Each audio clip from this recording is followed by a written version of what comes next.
Sorry about that.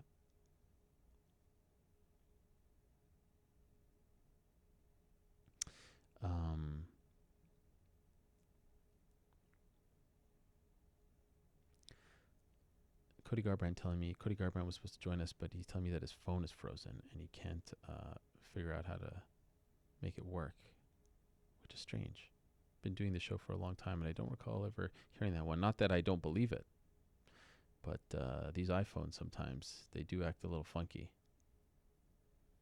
So we will effort that one for you. But back to Parisian. Yeah, so he gets the crazy spinning back fist. He takes the fight on 3 days' notice, and then they say, congratulations, we're so happy for you. We're going to give you a spot on Tough. The dying brand with 1 season left. We're going to make you move away from your family. We're going to make you live in this house for 6 weeks. No cell phone. No TV. Live with these other guys.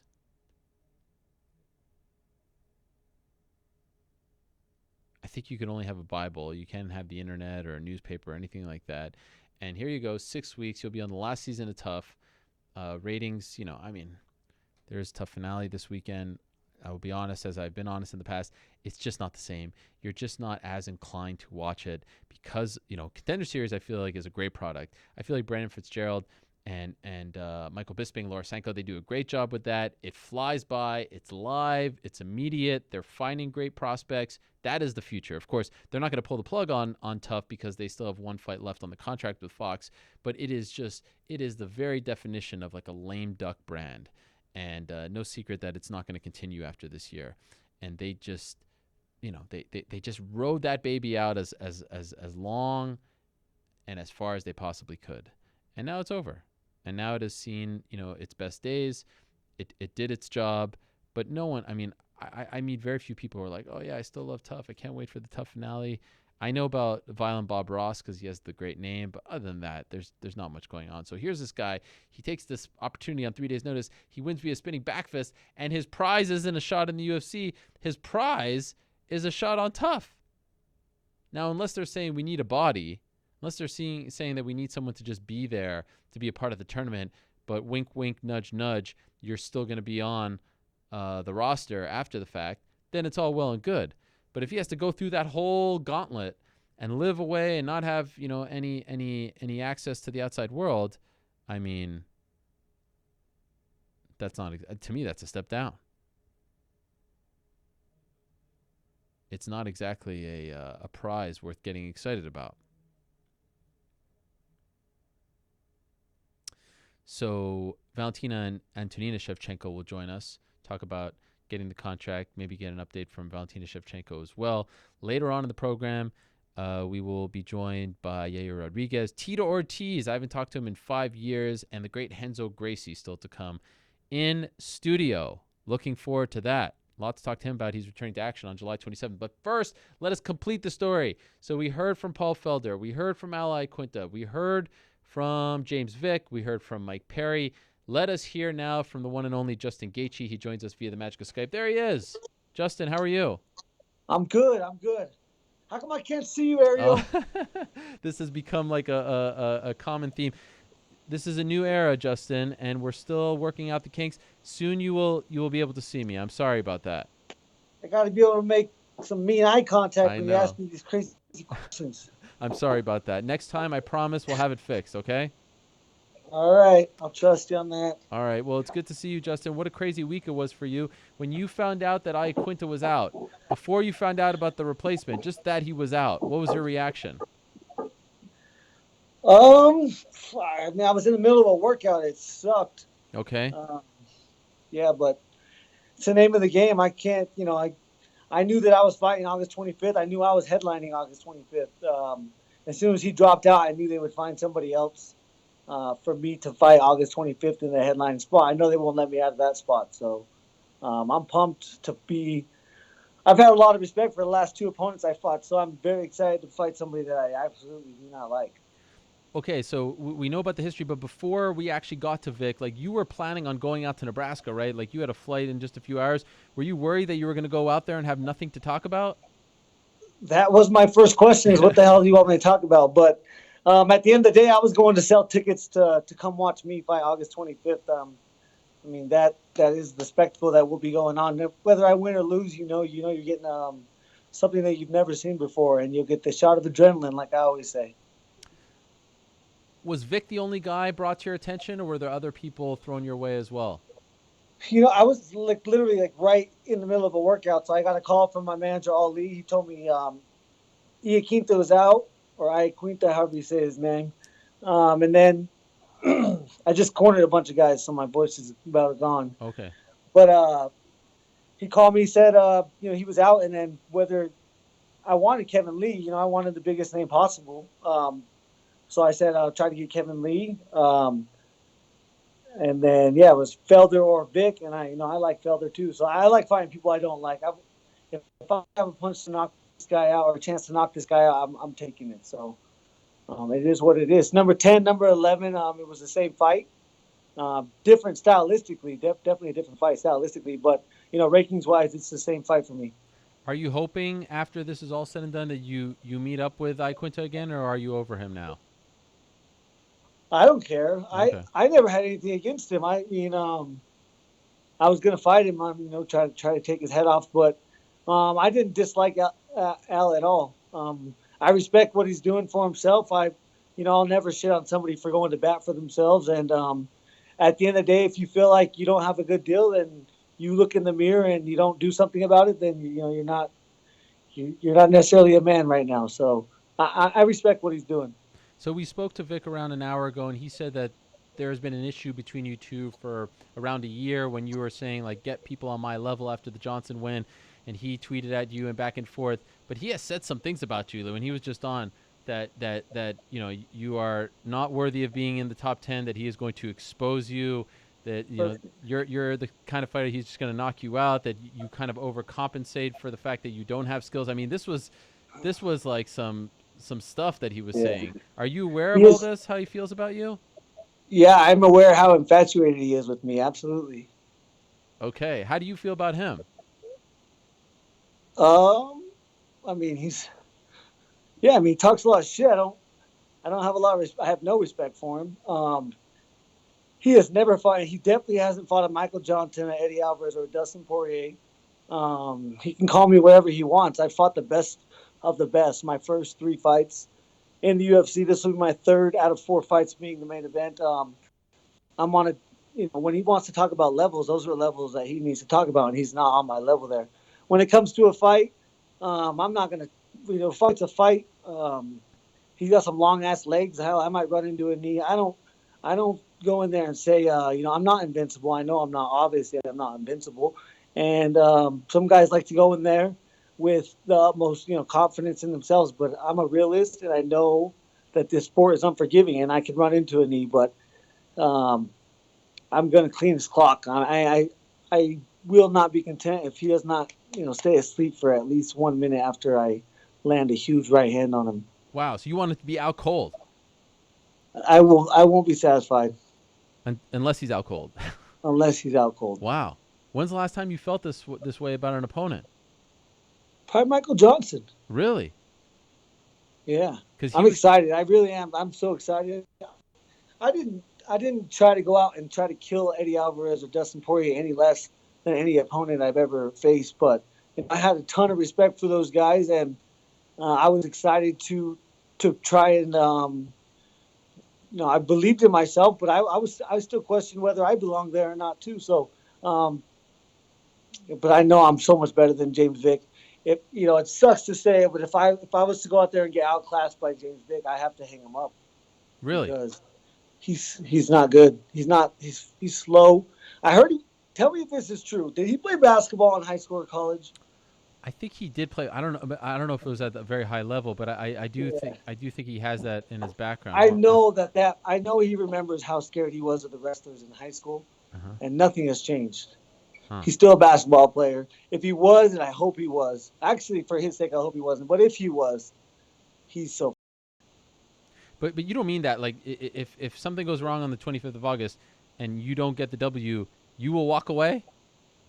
I'm talking if I go out and get outclassed. Yeah. Ariel, if he outclasses me and beats me in every aspect of this game, then yeah, something's not good. Something's bad. Wow. You would walk away from that. You feel like there's I'm no not point. saying I would. I'm not, I don't know. I mean, you know how this game works. Yes. We fly high on emotions. Everything that you get out of us is such an emotional, Yeah. coming from an emotional aspect that we don't. Like I said, if I was to run into a knee and get knocked out, no, that's not. But if he was to outclass me, I Sure. would be so disappointed in myself. He's on an impressive streak in the UFC.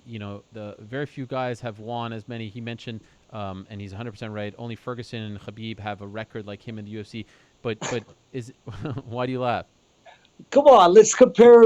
You got to compare opponents. Who has he Yeah. fought? Well, yeah. So you don't feel like he's fought anyone even near your level. No, you tell me. Who has he fought? Yeah. Well, he's fought He like the fought James, John, not James Duffy, Joe Duffy. Joe Duffy. Joe Yeah, he Duffy. Yeah. did fight Joe Duffy. I'll give him that one. That was a very impressive win, huh, Ariel? Actually, I thought it was pretty impressive. You knocked him out. No, you weren't impressed. Sure. Yeah, it was a good one. And you didn't see him at all in Nebraska, right? He told me that they kept you separate. Were you disappointed about that? I didn't. No, I didn't want to see him. Oh, okay. I didn't care. Man, I like that. It's funny when he was talking. He was. We were about to walk by. I was like, nope, I'm walking out the back. That was my choice, Oh, really? Why? not his. Why didn't you want Yeah, to see him? I don't have time or energy for that right now. I'm worried about getting my heart ready for what I'm about to do. Okay. It was interesting that you compared him to the Johnson fight because he was saying similar things like that. You have fought like C-level guys, and they was very reminiscent of the talk heading into the Johnson fight. Exactly. And how foolish could he be? Like, really? Yeah. How stupid is that? I don't care. He's trying to pump himself up. He's trying to build a fight. But this is real. This is really real to me. Like, I really want to fucking kill this guy. Wow. Just for how disrespectful he is to me and to this whole sport. Like, he just constantly crying out of his ass about not getting his shot. Like, he doesn't go out there and earn bigger opportunities. The only reason he's headlining an event is because of Justin Gaethje. Like, as stupid and as cocky as that sounds, that is fact. What was it like out there in Nebraska? Did you get the sense that they're excited about this? Hell yeah, those people love fighting. And I'm excited to go. I've wrestled there. I wrestled Jordan Burroughs there before, so Wow. I actually got my ass kicked there once. So I'm excited to go back to Lincoln and get a little bit of redemption. I didn't know you wrestled Jordan Burroughs. What were the I circumstances? wrestled him twice in college. Wow. Yeah, In the tournament? once in a duel and then once in a tournament. My freshman year, I wrestled him. That was a rough one. It was like 7-3 going into the third period, and then it was 19-8. He double-legged me probably 6 or 7 times. I couldn't take a deep breath for probably 3 weeks because my sternum was either cracked or severely bruised. Second time I wrestled him, though, he hit a whistle shot, and I hit a dive through, and he hit his knee or hit his face on my knee and cracked his back molar like right in the first 10 seconds of the match. So he was hurt, and he still beat me like 7-4, I think, with riding time, but I think that was his closest match of the last 3 years. He was hurt, I'll give him that, but I gave him that was my best tournament ever. I drew him first round of a tournament. That's not how you like to do it. Right. We spoke when you were on that hunting trip, shortly after the Dustin Poirier fight, and you talked about wanting to take breaks. You'd like to take breaks in between your fights. Was this the right timeline for you, or is it a little sooner than you expected? It will be 4 months in between fights. Do you like that? It's normal. Definitely. I mean, the UFC they're trying to get their money's worth out of me real quick. But I don't hate it. I only get paid when I fight. Coming off 2 losses, so I've only got half a paycheck my last 2 fights. I'm not used to that. Yeah. So yeah, these are things I need to change. But I'm happy to be fighting. Yeah. You feel like you're I'm healthy? not getting any younger. Yeah, I feel great. I was getting I go too hard. I eat too many pancakes and cheeseburgers whenever I'm not in training camp. So Wow. I was excited to get back into training camp. Is that your go-to cheat thing? Pancakes, cheeseburgers? Are those the two main Chicken ones? fried steak, Yeah. enchiladas, cheese, all Love that. How did the trip go? You get anything good? We were in Texas. No, the main reason I went out there is to hang out with it's a group of Purple Heart veterans. It's called Hero Sports, and they get together. They go on hunting trips. They do recreational, sports activities, and so I go out there and try to hang out with them once or twice a year. So we didn't even see anything. We were just out there caught some fish though. That was fun. Okay. And so right now in the lightweight division, even though and you're looking great, by the way. What is that logo on your hat? Oh, that's my new logo. I'm trying to. Oh, why don't you pump it? Why don't you tell us about it? What is that? Oh, is that your face? Yeah, it is my face. It's a violent one. It's a V and then a 1. Violent Oh, one. man, you got your own logo now. Look at you. Yeah, can't get punched in the face. It's not the only way I can make money. I got to capitalize on getting punched in the face. Is that available? Yeah, I just it was funny. We just did a T-shirt booth at some MMA fights here in Denver. Okay. But yeah, I'll be posting it online soon. Oh, nice. You have Instagram a website and everything? I do. I have an official Gaethje website, officialgaethje.com, where you can go. But I'm not going to pump this violent one stuff out there. I got to wait till I get a violent one website. But I do have a signature violent one Gaethje shirt up there. Wow. Okay. Well done. Who are you doing this with? By yourself? Yeah, I went halfers with Onyx. So Onyx, have you heard of Onyx Sports? Vaguely. So, we make boxing gloves, we make shin guards, and we make headgear. Right now, the boxing gloves is the only thing we have at market. But I'm in my new office. Wow, look at you. So I come here like probably 4 or 5 hours a day and send emails, and I'm just trying to grow up, Ariel. I like it. Is this you looking at life after fighting? Yeah, well, this is something Trevor Whitman is spearheading. He's the founder, the CEO. He started in his basement making gloves with his sewing machine, and he has an X Factor strapping system that goes all the way throughout the gloves. You don't have to wear hand wraps, and yeah, I love the gloves. I can't train without them. Wow. Okay. His headgear will be is going to change the game. It's about a 1-inch pour-on foam, and it's really just to prevent cuts. So it doesn't make your head any bigger, doesn't make your head any heavier, so it doesn't make it any more unsafe, like headgears do. Yeah. That's our plan with that. You use it? You currently use it now? I do. Yeah, and you can grapple with it and everything. Oh. I use it a month out from a fight. Okay. That way to prevent cuts.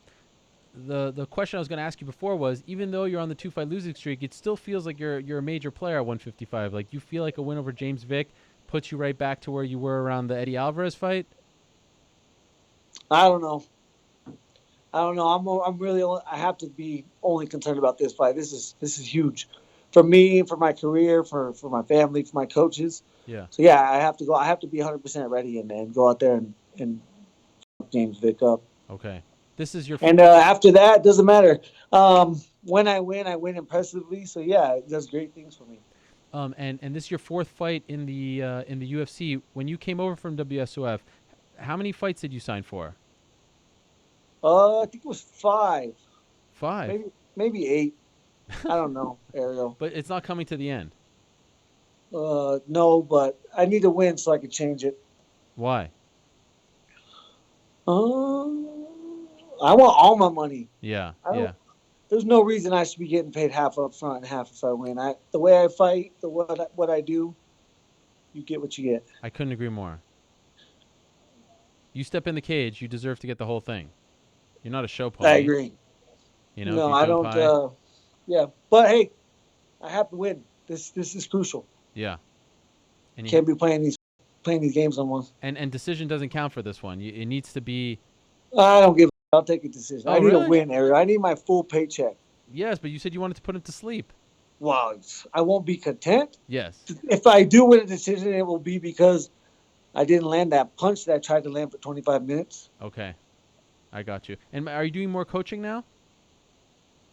More coaching?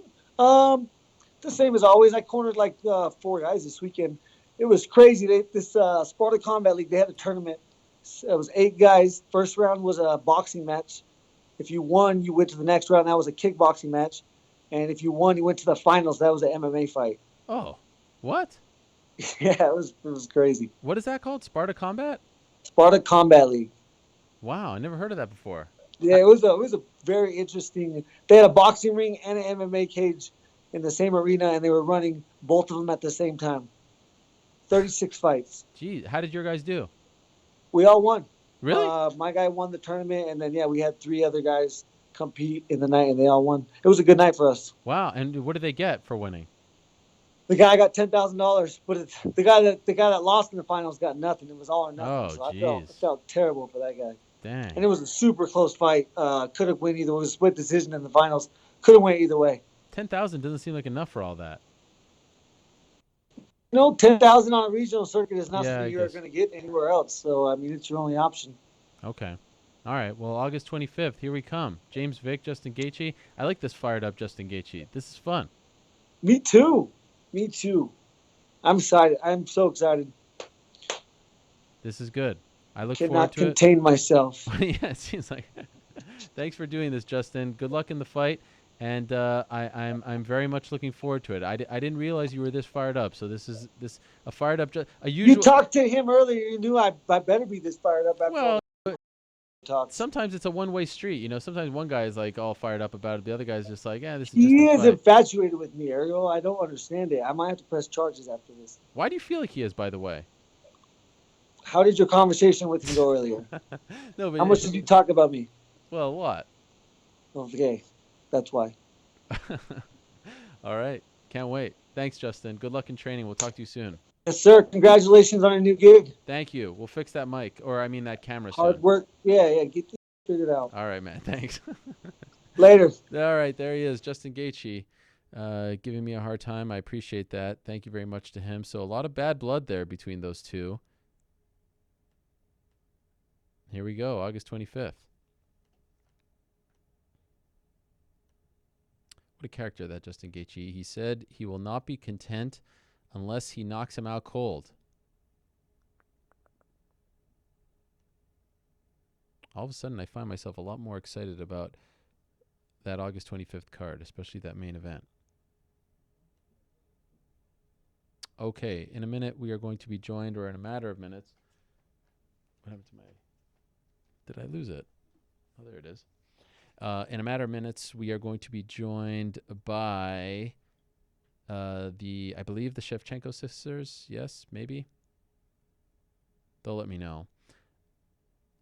Talk to Antonina about winning the contract. They're both fighting at 125. I still maintain that the Bellator 125 division, at least as of right now, that would change instantly, I think, once Nicco fights Valentina. But right now it feels like it has a little more momentum, especially because we know that Alima Lay McFarlane is fighting Valerie Letourneau sometime in the future. Could you imagine if that fight actually happens in Hawaii? That would be insane.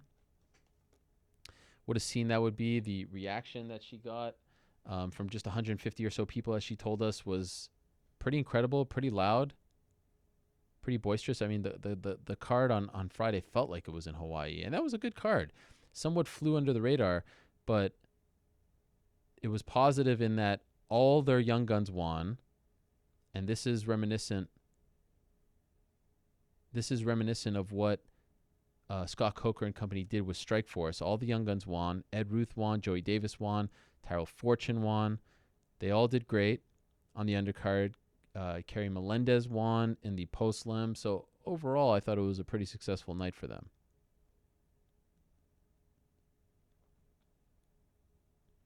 And Letourneau winning on the same card sets up the McFarlane fight rather nicely. Some other news as we connect with our next guest.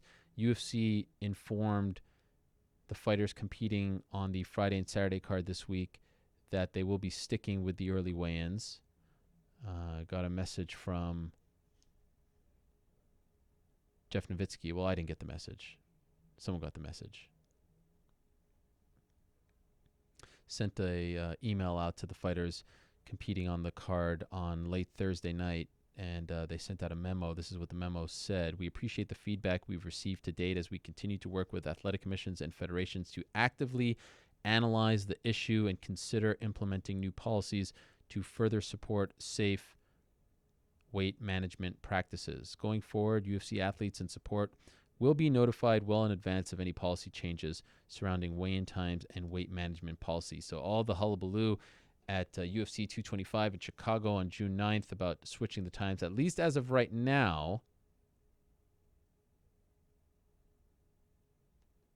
they're sticking with the early weigh-in. So it would be 9 to 11 Pacific time on Thursday for the tough finale, and then 9 to 11 Pacific time on Friday for UFC 226. Still have yet to see one person go out on a limb and say and it's not really going out on a limb when you're supporting your boss, but I've still have yet to see one person come out and say, yes, I like this. Let's change it. Let's change it back to the old way. Everyone, every fighter I've talked to, every manager I've talked to, every nutritionist that I've talked to, they've all said, keep it in the morning. One idea that I've been told has been discussed is there'll be 2 slots. There'll be essentially, let me get this right, because someone actually told me this idea, which I thought was actually a pretty good concept if they're able to pull it off. But the idea that I got was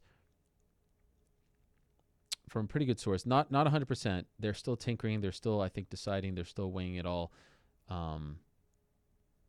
positives, negatives, all that stuff and more. But this is one thing that I heard: 2 weigh-in times, morning and evening. You get 1 chance though. So if you go in the morning and you miss, you don't get to weigh in again in the evening. That I find to be very interesting. So morning and evening. But if you go in the morning and miss, you don't get a second chance. So that fixes the issue of time miscalculation. The guys who are okay in the morning, they go check their weight, hit the scale. If you feel like you need more time, don't actually officially weigh in. Go to the official scale backstage. Don't actually weigh in. Wait till the evening. And you do a little more cutting, you wait a little longer. But if you actually go on the official scale and you miss weight, then you're done. So maybe this gives them a little more time. Nevertheless,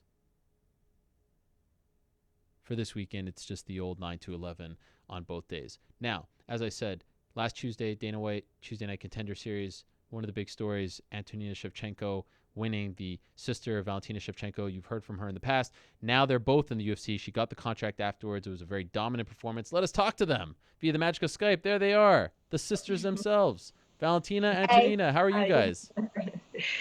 Very good, everything great. Great to have you on the show. Yes, thank you so much for the time. Antonina, congratulations to you. You're now officially a member of the UFC. What does that feel like? Does it feel like a dream come true to actually know that you're in the UFC? It feels great, definitely great. I'm very happy, but it feels like a beginning of another dream come true that I wanted to realize. I want to be the UFC champion. So just the beginning, but definitely this step finished very well for me. So we worked hard on it, and this training camp, everything that we worked, just realized good, and I got the victory and I got the contract. Very happy. You have been competing all around the world for a very long time, since a very young age, but knowing what was at stake here, were you a little more nervous? I mean, I feel every time I feel some nervous, of course, before the fight. It's excitement and nervous, and knowing that this responsibility before the fight. So before each fight, you have responsibility, let's say, and nervous because of it. Before your first time winning championship, before your first time defending world championship. This time, of course, different competitions.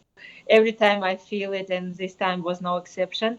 But I managed it. I knew what to do, so it was great. Valentina, I've heard from people who say they get way more nervous seeing a teammate and even more nervous seeing a family member fight. For you to watch your sister, what was that like? Yeah, it's totally true because one thing it's when you are fighting by yourself, you are like concentrating in what you are doing, and you don't have time to think about all kind of things that's going in your mind right now, because you are know only one thing. You have to go to the octagon and destroy your opponent. But this time, when, for example, Antonina fights, it's every time so different, and I think I was this time so much nervous because every time I was thinking I'm the person who like can control my emotions, and every time I like can handle it. But this time I was like feeling me like I was ready, preparing to go inside the octagon. And of course, it's much more difficult for me to see her fighting than to fight by myself. Right. For you, Antonina, I thought it was a very dominant and impressive performance. Were you happy with your performance? Like, are you happy with what you did out there? Yes, I'm really happy. So I got finished early finish in second round. So everything went good, and I'm just happy. Did it feel, at least it did to me, but to you, did it feel like that opponent wasn't quite at your level, talent wise, Uh, experience wise? I had different opponent before, So the girl from Argentina, I had to fight. She was injured 1 week before the fight, and some days, 1 week or 10 days before the fight, UFC had to find another opponent. So, and this opponent that was available this time, but the girl didn't come to octagon just to walk around and to give up. She wanted to, like they say before the fight, her corner to make an upset, big upset. Big upset. I heard it from my corner, and they were shouting like, "Okay, Jay, let's do big upset." I said, I was thinking inside myself like, "No way, not this time, no." So, and I really felt that she wanted to make the fight difficult for me, and she did everything from her in the first round. That's why in the second round she just was left nothing. And I felt, of course, that I think I'm on different level, but this opponent that I had, and that's why I got earlier finish.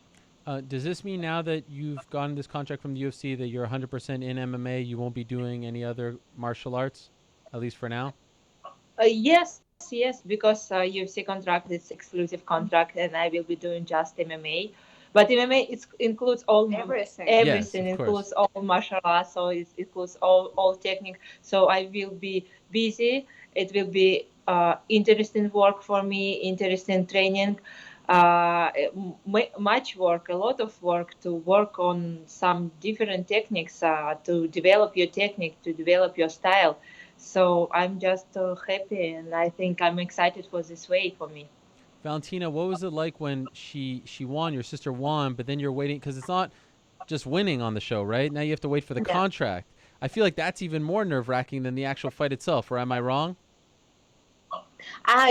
But something inside me was telling me that everything it's exactly that how we was planned, and winning this way her fight with a beautiful fight, beautiful KO, TKO, and she has to have this contract. And in my mind, I was not like given this like option that it could be different way. No, not this time. And I was so sure that she will get this contract that I was even didn't think the other way. And the most like happy thing I was thinking in that moment, yeah, okay, now we will be first UFC sisters, Wow. and this is what made me double happy. I would say like this. What was that stretch of period like for you, Antonina, when you were sitting in that room with the other guys, waiting to see if they were going to give you the contract? Yeah. It's even I was pretty sure about getting contract because I did, I think, good performance, and but I still had some nervous moments sitting in this room before the announcement. Yeah, you never know. So we were sitting there with guys, and I just It just happened. It Yeah. just happened, and I think it's happened exact way like it has to happen. And so, because like I said, she did amazing job that night. She did great fight. She put like all her heart in this fight, and she just deserves this contract. I Thank you. oh, so nice. You guys are so nice. I wish my siblings were so nice to me. I know you guys are fighting in the same weight class. Why do you feel like people keep asking you if you'll fight each other? This seems like a very strange thing. Like why? No, I don't want to see two sisters fight each other. Why do you keep getting this question? Why do you think that is? People every time they are asking the same question, even if we was responding like 100 times that we won't fight each other. but I think it's a normal question because if we compete in same division and you are now ranking number one, and as soon your fight happen, I'm sure you will be the champion.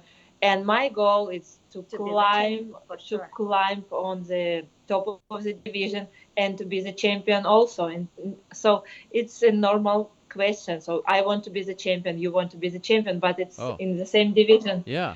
So answering this question, I think so. We will have now some time to not to fight each other. Sure. Yes, because we are in different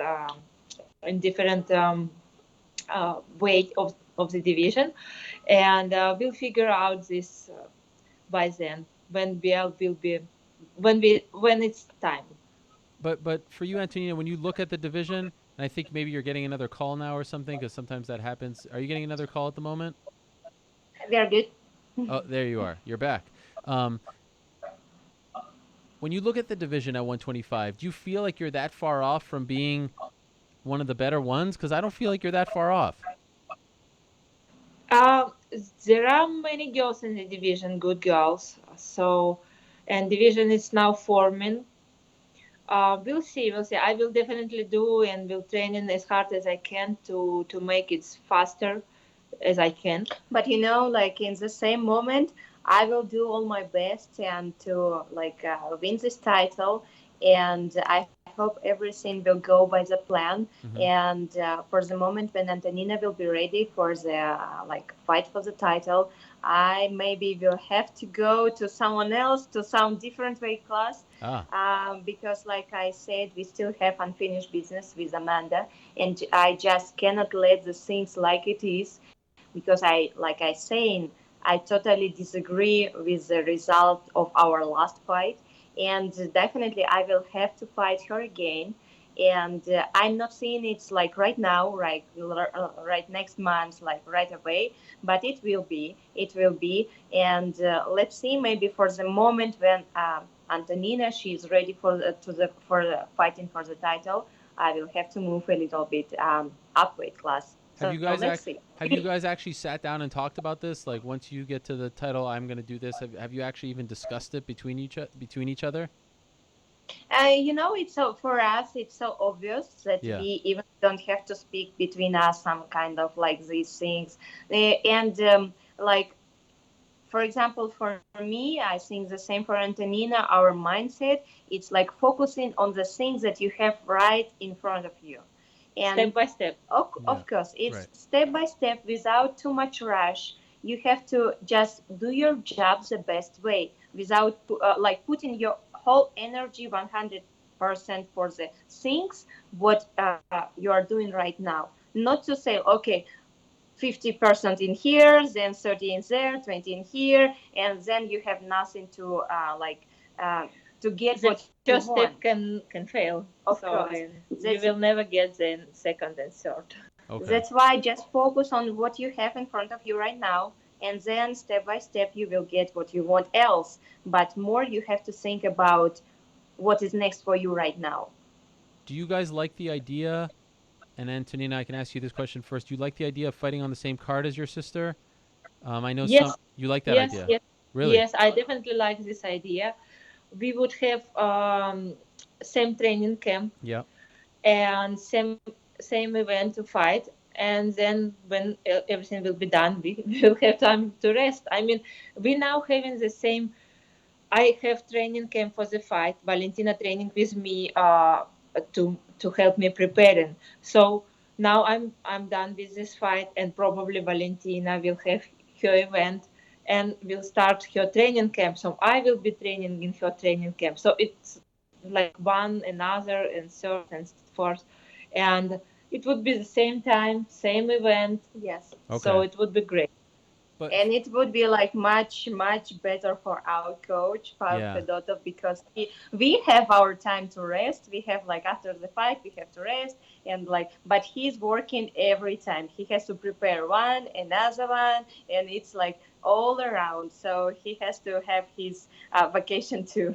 But for you, Valentina, mentally and emotionally, you'll probably on that first card you would be either main event or co-main event because you're fighting for the belt. Your sister fighting lower in the card.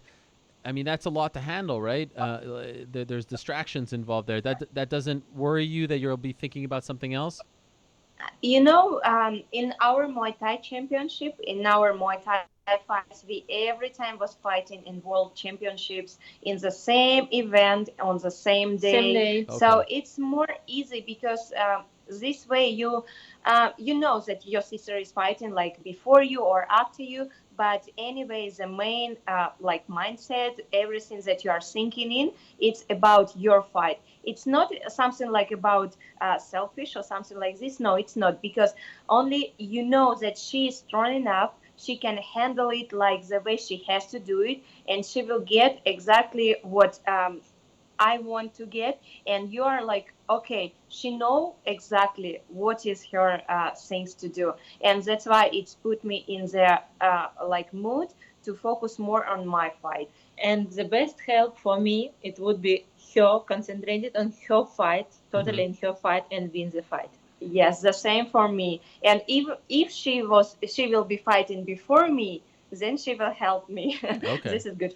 Wow, you guys are such a great team. This is amazing. I know you get asked this question a lot, Valentina, but what, if anything, can you tell us about your next fight? When are you fighting for the belt? Do you know anything? The things what happened right now is that Nicco, she posted on her social medias, and she's already healthy, and she back to the trainings, and she is ready for September 8th. So I hope that it will happen in this day, September 8th. Just waiting when UFC will get the location for this event, and will send us our like both agreements for the Yeah. fight. We will sign it and do everything that we have to do. But in the same moment, like knowing Nicco, I would like to see this fight agreement already signed. Hmm. Not only see her post on Instagram, because first she already said once that she is ready for July 7th, and she would like to fight in the International Fight Week. And then when UFC came back to her and given her some extra time to prepare and say, okay, let's fight July 28th, she said, okay, looks like I'm not ready for this date. I need some more time. So I hope that this time it won't happen the same things. And like she was posting in her page that she is healthy now, and she totally back to the training. So she will follow her words by the end, and she will sign deal for September 8th, and we will meet her in the octagon on this day. Do you believe that will happen? Do you believe September 8th you will fight? I hope so. This is, I think, a very good date, and it's not so far from now. It's only 2 months away from here. So I think there is no more extra time for her to hold and try to not fighting, because now there is no reason to decline the fight, because she's saying that she's healthy. Mm. And I think that fight's going to be, at least as of right now, the front runner is Texas, Dallas to be exact. I know you guys are familiar with Texas, Houston, so that's good for you, right? You probably like that. Of course, yes. I would be very happy to fight in Texas, and just waiting for some confirmation where it will happen, this fight. So for me, yes, I would like to fight there. But anyway, I would like to fight. It Yeah. doesn't matter where. This is for me more important, to fight. For you, Antonina, do you like the idea of fighting on September 8th? Is that enough time for you, considering you just fought? Yes, yes, definitely yes, because fight I finished fight well. I Yeah. mean, I had not injuries or something, some difficulties in the fight, so I'm healthy now with my body. And I will have some rest near the lake meet here or river Colorado here. So 1 week, 2 weeks will be enough to begin another training camp. I feel like you guys really like, just based off your social media, you really like being in Las Vegas, being on the lake and things like. You're living a good life out there. And you know more the great things about Las Vegas at UFC Performance Institute, Yes. and there is like all facilities to stay in good shape, and you can just train here. There you can receive your like nutrition plan. You have everything, and recovery, physical therapy, everything. Yeah, very comfortable. Yeah, this is the best part of it. And now Antonina's in the UFC, so you're free to use it as well. I know you were using it a little before, but now you're a part of the family. Yeah. It's great, and we will enjoy, I think, everything there. All right. Well, I wish you both the best. Congratulations to you, Antonina. Congratulations to you, Valentina. It was very cool to see you both together. And it was also nice that they let you go in the room as she was waiting to hear if she got the contract. I thought that was a nice gesture as well. So enjoy this time together, and hopefully for you, Valentina, you finally get that title shot on September 8th. Looking forward to that. Thank you again for coming on together. Thank you. Thank you very much. Have a good day. Bye. Okay, same to you. There they are. Valentina Shevchenko, and now the newest member of the UFC's women's flyweight division, the one and only Antonina Shevchenko. So now they're both in the UFC, the first sister act ever in UFC history. How about that? And in the same division. Unbelievable. Okay. So that's that story. Let's move along now to our next guest. I can't tell you how excited I am to speak to our next guest. It has been a while since I've talked to him, almost 5 years to be exact. And it's a brand new era here. So clean slate. Let us start anew. And perhaps he has some news to share with us as well. For now, though, let us say hello to our next guest, the one and only Tito Ortiz, the former UFC light heavyweight champion, the Hall of Famer, is stopping by. So nice of him to do so. Tito, how are you? Doing great, man. Actually, on my way to Vegas right now for, of course, the MMA Awards tomorrow, and then the big fight this weekend. Tito, I have to say, it's so great to hear from you. It's great to hear your voice. Great to have you on the show. Like I said, it's been almost 5 years since we last spoke. I have to admit, I was shocked when you said yes. This is a great surprise. Thank you. I guess time heals all wounds. I guess lives go on, and my life's changed a whole bunch, so... just one of those things. So we're buds now? Clean slate? I wouldn't say buds. Come but, on. We can start on a clean slate. Okay, fair enough. What do I have to do to get you to unblock me from Twitter? That's the big one.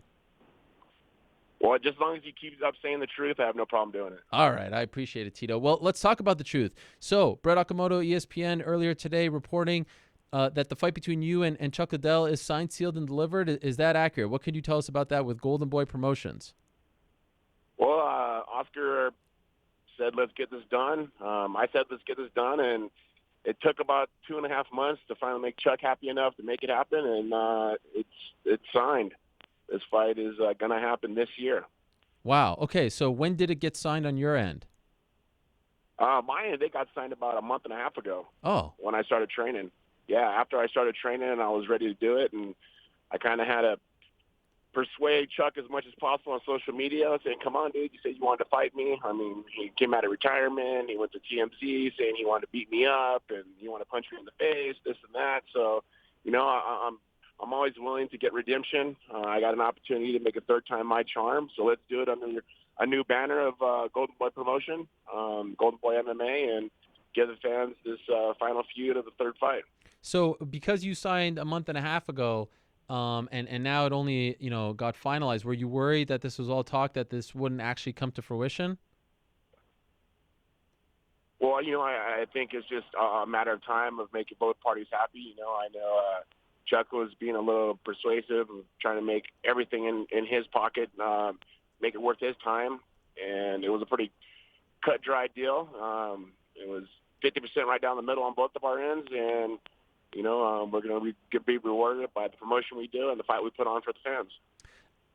When did you first come to the realization that you wanted to come out of retirement, that you still had some fight left? What's the timeline here? Because we all know about the retirement. It was such a great send-off. Chael Sonnen, your kid is in there, the gloves. When did you start to get that itch again?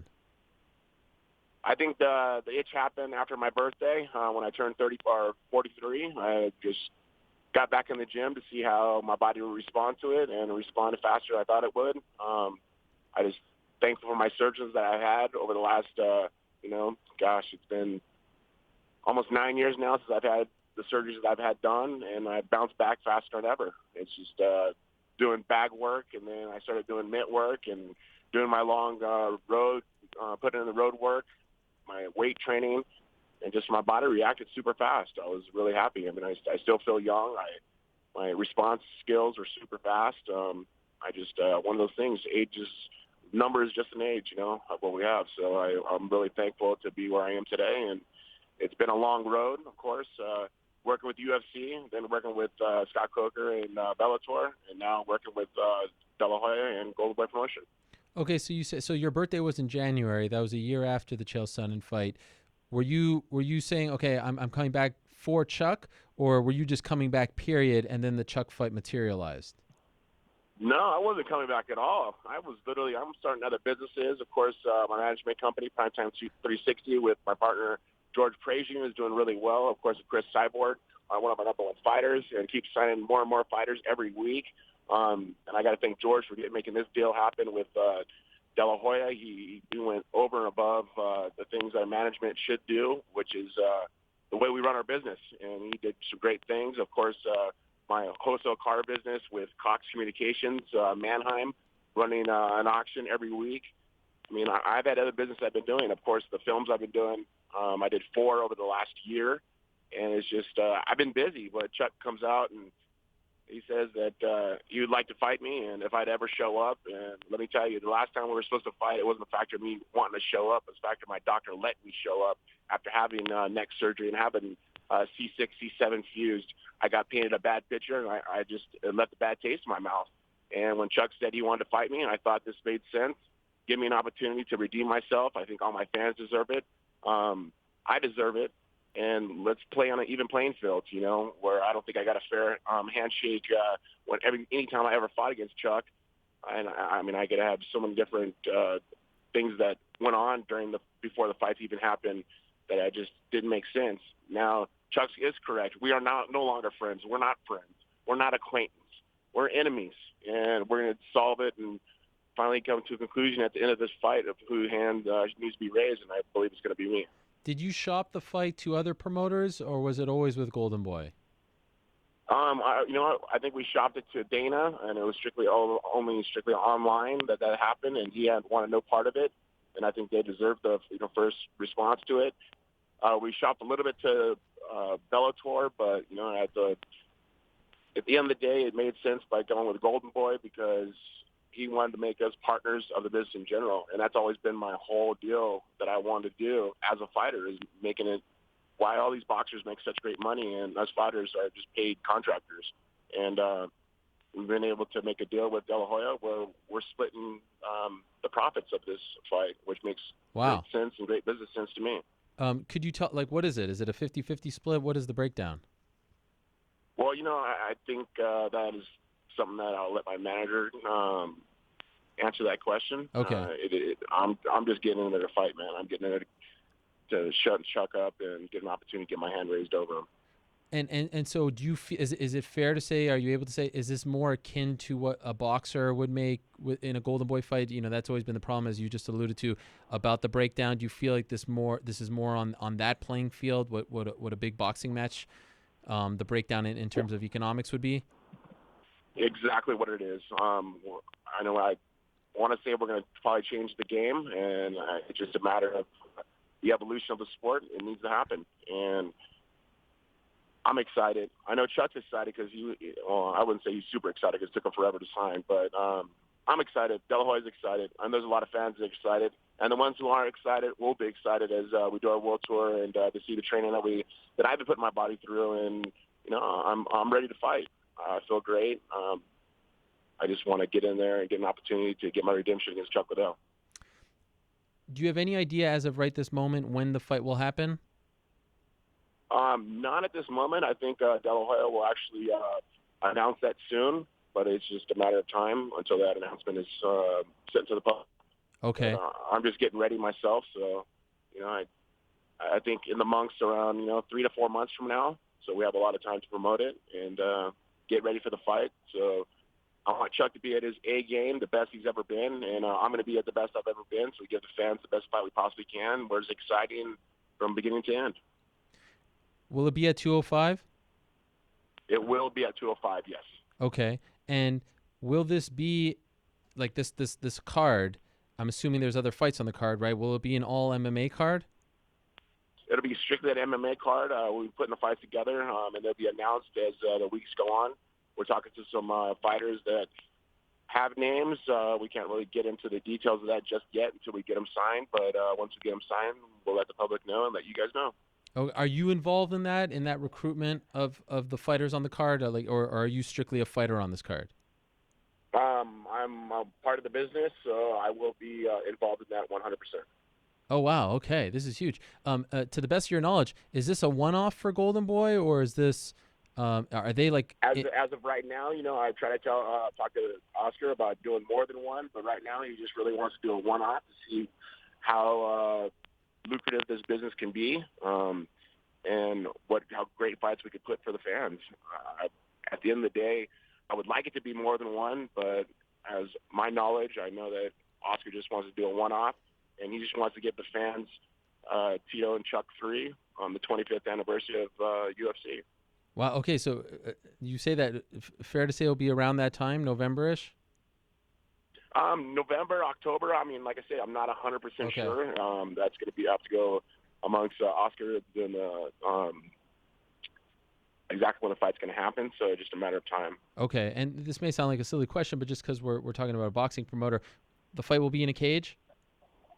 Fight will be in a cage. And people got to understand, there's no separation between boxing and MMA when it comes to promotion. The only time that is the change is the fighters are where they're fighting, and that's in the cage. Right. It's going to be no different than that. We're going to promote it. We're going to get on as many huge media attentions as we can, as we are on with you, and just go out and sell this fight for as big as it's going to be. One of us are going to get knocked out, and that's where I'm going to swing for the fences, and that's the name of the game. People want to see a vicious fight, and this is going to be no different. And it will be pay-per-view, correct? It will be pay-per-view. That is correct. Do you know how much it will cost yet? I am not sure. I think we're just throwing around some numbers, but I'm not 100% sure, so I couldn't really quote me on anything yet. Have you signed like a one-fight deal with Golden Boy or a multi-fight? What are the terms of your relationship with them? My terms of relationship is just a one-fight deal as of now. Okay. As a little more in the future, and I don't know. I just want to see how my body reacts, and it's been reacting really well. I think the biggest test has been the wrestling, being able to wrestle the way I have. It's been a long time, and people don't understand. I've been through 4 neck surgeries. They're going, Tito, why the hell are you doing this now? Well, I want an opportunity for redemption. I want an opportunity to prove that I can beat Chuck Liddell, and it's just in my makeup that I really have to prove myself that I'm able to do it, and I know I can. And it's just one of those things that my whole life I've been told I couldn't be able to do it, and then I've been able to do those things. Being a world champion after a year and a half of competition, buying my first home, making my first million, doing these things, the goals I've set it. And one of those goals I've always wanted to set was beating Chuck Liddell. Now we're no longer friends, no longer acquaintance, and we are enemies. Let's do this. Let's do it on my terms, not on UFC and Chuck's terms. By the way, why did you pitch this to Dana if you feel that way about the past? Why did you even go to the UFC with this? Well, I think as time, it cures all wounds, and me and Dana are on a communication level, and why not give it to them if they're able to promote it the right way? Okay. And that's why I went with Del Hoya, because they understood how to promote. Dana and Lorenzo had given so much to me. I wanted them to have the first opportunity to it, and they didn't want anything to do with it. So that's fine. And once again, that's just going to show that I'm here to prove people wrong, that we're able to sell a fight. We're able to make one of the biggest fights of the year. Are you of the line of thinking, okay, if all goes well, whenever this fight happens, I may still have, a couple more years left in me, because you're returning on much different circumstances than Chuck is returning, of course. You're coming off a very dominant win. He's coming off a long layoff and losses. Do you feel like this could be the beginning of another chapter in your career? Maybe. I don't know, man. Once again, it goes to the mental side of it, where everything in my home is positive. Everybody around me are positive. I don't have no drama around me. There's nothing that doesn't make me want to get up and go train. That's what's so great about this. I mean, is this just a one-off for now? Yes. Okay. But, I mean, no one knows what the future holds for me. Do you feel like there is a market, being the veteran that you are, businessman that you are, I'm sure you look at the landscape. Do you feel like there is a market for another MMA promotion, or do you feel like this will be constructed more like boxing, where it's just like, here's a promoter, they're going to pluck whoever's out there to create a card, and it won't be like the old MMA structure where everyone's under one umbrella and you have to fight exclusively for that promotion. Do you get what I'm saying? Yeah, no, I don't want to be an exclusive deal. I think this really it is. I want to give the opportunity to the fighters to have a free reign, to be able to come in and have no pressure on them. All they have to worry about is just fighting, going out and getting their own sponsors and collecting the money from their sponsors.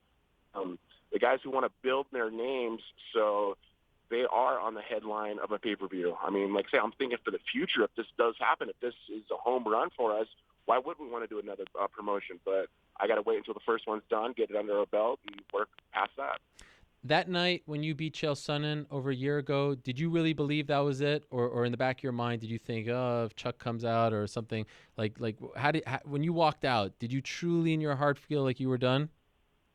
Well, let me tell you, the pain that I was in from my neck, I was 1,000% sure I was not returning. Okay. After I got my surgery done, it was literally like, I don't know, 8 months after the fight, I finally got my surgery done. People stopped denying the claim of my neck surgery, and they finally said, okay, we'll deal with it, and they took care of it. I went through rehabilitation for my neck, and all of a sudden I started being able to move better, being able to run better, being able to wrestle again, doing all these things. Then when Chuck said what he said, I was like, man, does everything happen for a reason to me? I mean, this is just a great opportunity. So I hopped on it. I was on a podcast with Mike Tyson and Tattoo on a Golden Boy promotion podcast, and I mentioned something to him that, Liddell came out and he said he wanted to fight me. Would you guys be interested in doing a promotion? We kind of cool to go on a Golden Boy promotion, and all of a sudden, all of his managers were like talking back and forth to each other, and then the podcast was over, and they go, Tito, you really serious about this? I go, yeah, I'm really serious about this. I'm getting an opportunity to beat Chuck finally. And the next week, I was in a meeting with De La Hoya, and the next week after that, Chuck was in a meeting with De La Hoya, and after that, I was pretty much begging Chuck to keep his word and say he wanted to fight me, and we got it done just this last week. Wow. And why do you feel like after all this time, after, it's been so long since you two have been, why is there bad blood? What is the issue between you two? I think it goes back to the Ultimate Fighter. When we did the Ultimate Fighter, and all of a sudden Dana brings me in the room and sits me down. He says, well, since you can't fight, we're going to pull you out of the whole event, take you off the Ultimate Fighter as a coach, and we're going to replace you with Rich Franklin. I was like, you can't do that. These are my kids, man. These are the guys that I'm helping train through this last 8-week session. And then all of a sudden, the next clip is Chuck saying, yeah, I told you Tito Ortiz is a pussy. He's afraid of me. Things like that is just propaganda. It shouldn't be like that. And that's the way it was, and it left a bad taste in my mouth. So I'm able to go. It's my opportunity to do that. Are you disappointed that Scott Coker didn't jump on this?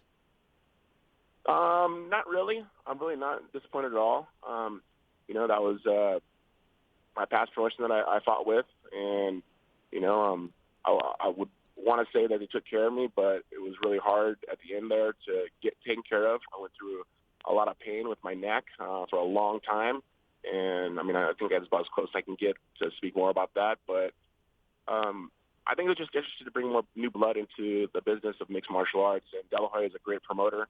He's a smart man, and he understands it. So if I'm able to do the right things one after another, each step after another, I think this promotion can do very, very well.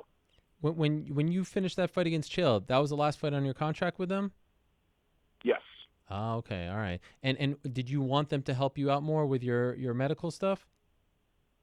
Well, I had at the time a ruptured disc in my neck after the fight, and I kept going to my doctor and getting the surgery. And the doctor I have, he's not like some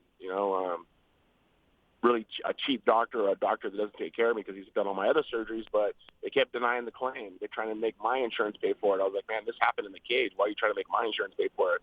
Well, kept denying, and this has gone on for over 7 months, and taking the painkillers I was doing, it was just changing me as a person. I didn't like it. And then finally, enough's enough, and they said they cleared it, and I was cleared to get neck surgery. I got my neck surgery, and, all the rest is history. Wow, what number was that for you, neck surgery? Number 4. Dang, number 4. Holy smokes. And I have 100% full range of motion.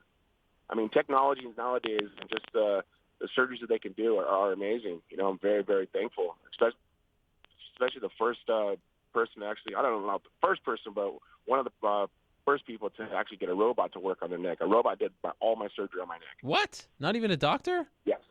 Nope, not a doctor. I mean, he overseen the robot, but the robot is the one who did the surgery. You trusted a robot over a doctor? Out of Las Vegas. Dr. William Smith out of Las Vegas, he gave me his word, and I trusted him. I mean, he was one working on doing the robot, but the robot is doing the surgery in general. Wow, that is unbelievable. And now you're I mean, good. Technology nowadays is just amazing, man. It's crazy. What do you say to people, Tito, who say, I spend too much money on UFC pay-per-views, Fight Pass, all this stuff. There's too much money that we're being asked to pay. I'm hesitant here. It's been a while. I'm hesitant. What do you say to those people? Well, I mean, those must be the new guys who are new fans now. So I would like to persuade them and show them every one of my fights I've ever fought. They're exciting no matter what, and they're going to be worth the pay-per-view dollars. You know, UFC brings a brand like no other, and they're one of the biggest promotions in the world, and they worked hard to get to that point. And it was off, you know, the names of Chuck Liddell, Randy Couture, myself. I still feel young. I feel great. You know, people say, oh, you guys are some old guys fighting. Well, come to my gym. Come train with me and see how old I truly am. See how slow I truly am. I believe that is not true in any means. You know, I would have to go back to Randy Couture when he was 43 years old, and he said, oh, this old guy, he's not going to be able to beat anybody. And what does he go do? He wins the heavyweight world title. And it's just, you know, age is just a number. So what you assume yourself to be is what you're going to become. Tito, I really appreciate you doing this. It meant a lot to me. Thank you so much for coming on the show. Congrats on getting the fight signed. And I'm looking forward to the road to this one. This is going to be an interesting ride, especially with Oscar De La Hoya of all people involved. So congrats to all of you. Congrats to George as well. And looking forward. And please keep us posted on when the fight is actually happening. By the way, do you have a location in mind? Location is not set yet. It's going to be a big surprise, let me tell you. People are going to be excited. I'm excited, so I can't say anything. De La Hoya will do all that himself, being the promoter. So I'll let him keep his job by doing that. He does such a great job, so I can't complain. Thank you, Tito. Appreciate it very much, and thanks for ending the feud. It means a lot. I'm happy to be back in your good graces. All right, cool. Like I say, just don't ever cross my graces that way. Okay. You know, I'm an honest guy. I do the right things. Just we started a long time ago when no one gave you an opportunity, and I thought I gave the opportunity, and I don't know. That's behind us now, so I'll leave it at that. All right, cool. Thank you, Tito. All the best to you. We'll talk to you soon. Awesome, man. And all my fans out there are listening, don't miss this fight. It's going to be exciting, and I promise, and I put my word on it, this will be one of the most exciting fights of the year. All right, looking forward to it. All the best. There he is, Tito Ortiz, stopping by, the Huntington Beach bad boy himself. He is back. Unbelievable. Chuck Liddell, back. Tito Ortiz, back. Remember my old show? They were in studio. Well, Chuck was. He announced that he was back, and now here we are around a little over a month later, and it's a thing. It's a real thing. Brett Okamoto reporting earlier today that signed, sealed, and delivered. And hopefully in a matter of moments we will, or not moments, but days, weeks, months, hopefully soon we'll hear from one Oscar De La Hoya. And we'll be able to know exactly when this is happening, where this is happening, how much it will be offered for on pay-per-view, how much the tickets will be, all that. There's a lot of holes to fill here in terms of the details. But this is a thing. This is a thing that's actually happening, my friends. I remember it. 2006 they fought. 2004. UFC 47. Chuck Liddell won via KO 38 seconds in. And then, of course, the big rematch. The 2006 fight, UFC 66, was the big one. One of the biggest pay-per-views in UFC history. I remember ordering that one. I was on vacation with my family in Florida, and I ordered it on UFC.tv. That was a big deal. Watching it on my little computer. I think it was the first pay-per-view that I ever ordered online. So it is actually happening. Of course, for Tito Ortiz, it hasn't been that long of a layoff. His last fight was January of 2017 in Inglewood, up to no good, California. beat Chael Sonnen, submitted him in just 2 minutes and 3 seconds.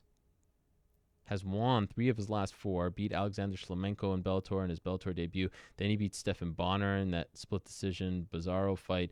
Lost to Liam McGeary for the belt, and then followed that up a year and a half ago against Chael Sonnen. Had a fantastic goodbye. It was very emotional. His son was in the cage with him. It was all good.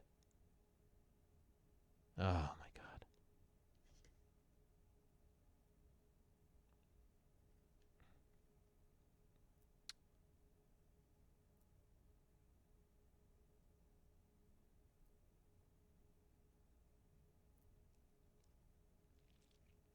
Very rare to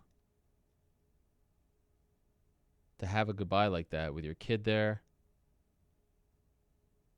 Put the gloves in the middle of the cage. That's what dreams are made of. People love that. People dream of that.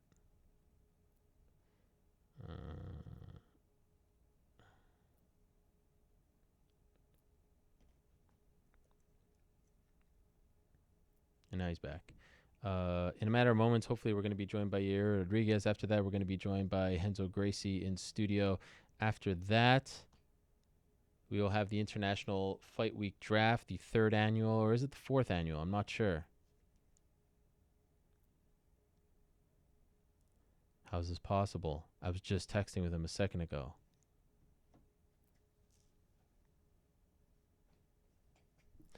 Yair Rodriguez back in the UFC.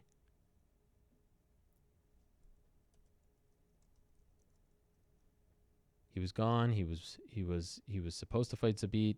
Then they released him. Then he came back. Now he's fighting Zabit. He's got new management. He is in Mexico right now as we speak. He told me he has a dentist appointment. Hopefully he hasn't gone into the dentist office, because that would just be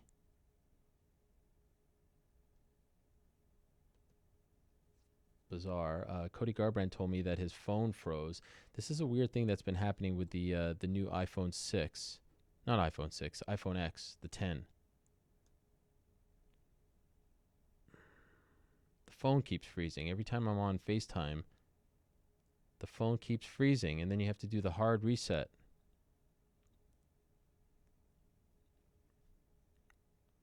So I sent them the hard reset thing because I know exactly what he's talking about. Okay, now he says he's ready.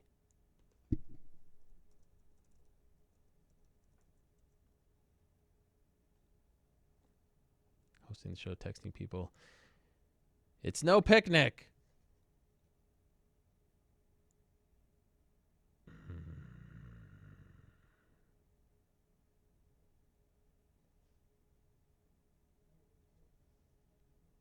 Let's see if he picks up.